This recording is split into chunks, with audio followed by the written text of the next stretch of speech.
Haut-Karabakh ou Artsakh est une petite république autoproclamée située en Transcaucasie.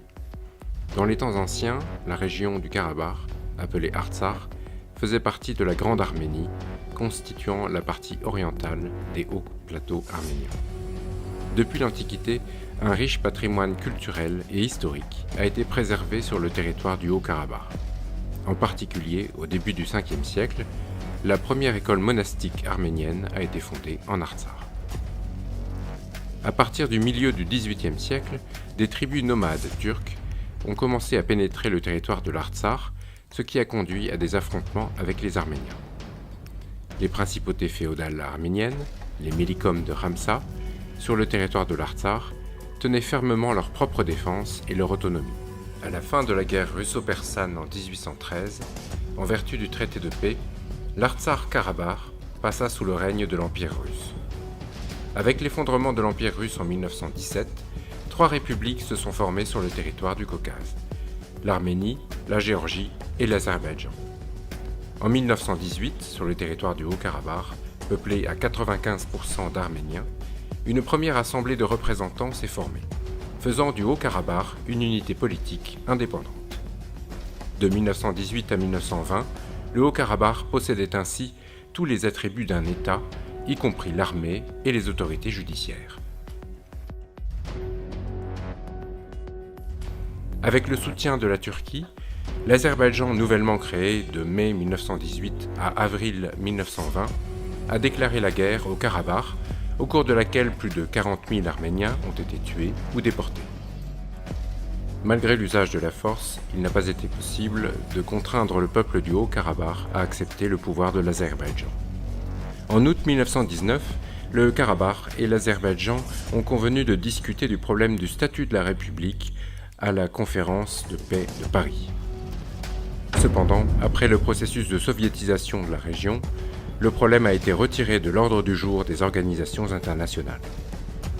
En août 1920, un accord fut conclu entre la Russie soviétique et la République arménienne, selon lequel les troupes russes seraient temporairement déployées au Haut-Karabakh.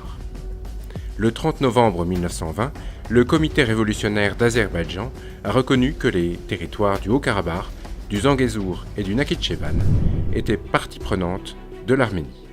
Cela a été confirmé par un accord entre l'Arménie et l'Azerbaïdjan en juin 1921.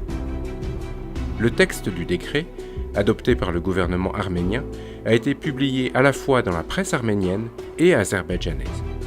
Il s'agit du dernier acte juridique sur le Haut-Karabakh sous le régime communiste dans le contexte du droit international.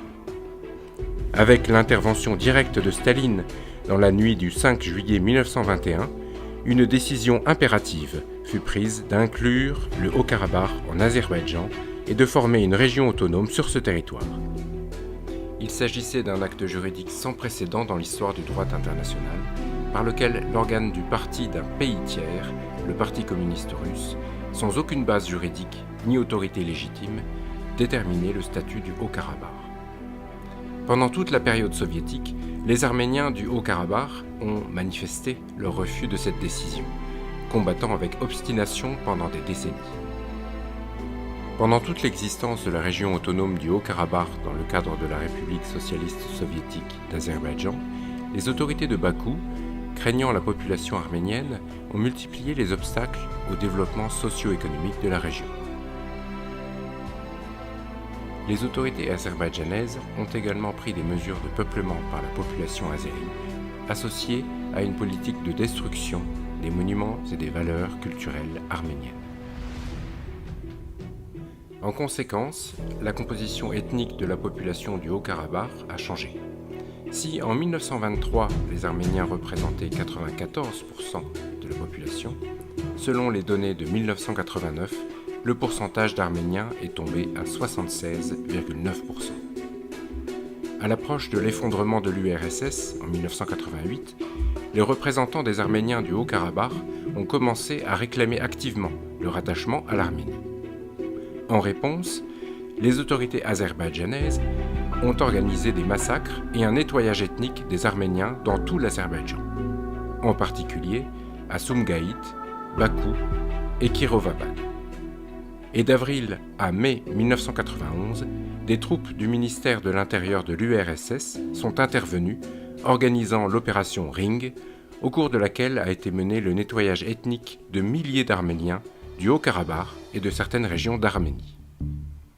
Le 10 décembre 1991, la population du Haut-Karabakh donnait son aval lors d'un référendum à la déclaration d'une république indépendante du Haut-Karabakh qui respectait pleinement à la fois les normes du droit international et la lettre et l'esprit des lois de l'URSS en vigueur à l'époque. Ainsi, sur le territoire de l'ex-République socialiste soviétique d'Azerbaïdjan, 2 formations étatiques de même rang ont été constituées, la République du Haut-Karabakh et la République d'Azerbaïdjan. En réponse à la déclaration d'indépendance, les autorités azerbaïdjanaises ont lancé une guerre à grande échelle contre le Haut-Karabakh. L'Azerbaïdjan n'a jamais entendu les appels de la communauté internationale, en particulier la résolution du Conseil de sécurité des Nations Unies sur le Haut-Karabakh, exhortant les parties à arrêter les hostilités et entamer des négociations de paix. Du fait de la guerre, l'Azerbaïdjan a complètement occupé la région de Shaoumian, appartenant au Haut-Karabakh, et les parties orientales des régions de Martouni et de Martakert.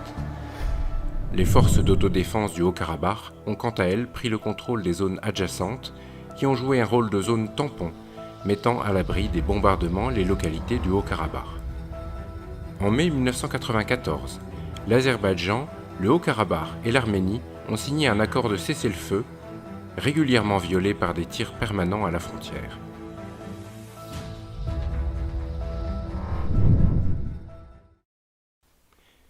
Jusqu'au 27 septembre 2020 à 7h10, où les habitants de l'Arménie et du Haut-Karabakh se sont réveillés avec une nouvelle assourdissante.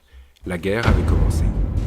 L'Azerbaïdjan a lancé une offensive le long de toute la frontière de l'Artsakh, menant des frappes sur les populations civiles à l'aide du système de lance-roquettes Smerch, ce qui est une violation flagrante des conventions internationales.